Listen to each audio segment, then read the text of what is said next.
काही दिवसांपूर्वी पुण्यामध्ये एक भयंकर अशी घटना घडली। एका कुरिअर बॉयने थेट घरामध्ये घुसून घरातील मुलीचा विनयभंग केला आणि या घटनेबाबत सर्व प्रसार माध्यमांनी पाठपुरावा केला। या प्रकरणाचा काही दिवसांनी पोलिसांनी खुलासा केला।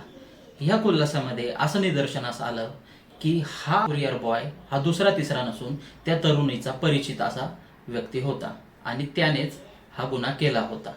या संदर्भात अमितेश कुमार यांनी एका कार्यक्रमादरम्यान माहिती दिली। 2 दिवसापूर्वी एक अत्यंत गंभीर घटनाची तक्रार पोलिसांसमोर आली आणि त्यावर पुणे शहराची कायदा सुव्यवस्था ढासळली किंवा महिला सुरक्षित नाही अशा प्रकारचे नॅरेटिव्ह तयार करण्याची काही लोक प्रयत्न करत होते आणि आम्ही 24 तासाचे आताच करून दाखवली की ही कंप्लेंट जे महिलांनी दिली होती ते पूर्णपणे खोटी आणि ते दिशाभूल करणारी पोलिसांकडून माहिती लपवण्याची हे प्रकार केली होती आणि अशा प्रकारच्या खोट्या गुन्ह्यांमुळे आता एक प्रश्न उपस्थित करण्यात येत आहे।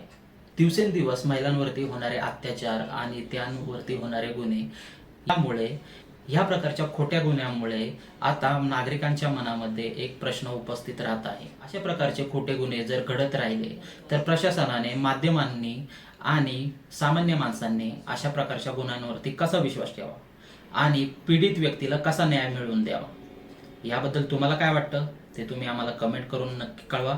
आणि आमच्या चॅनलला सबस्क्राईब केलं नसेल सबस्क्राईब करा, इंस्टाग्रामवरती फॉलो करा आणि पाहत राहा जे बात असल गोष्ट मुद्द्याची।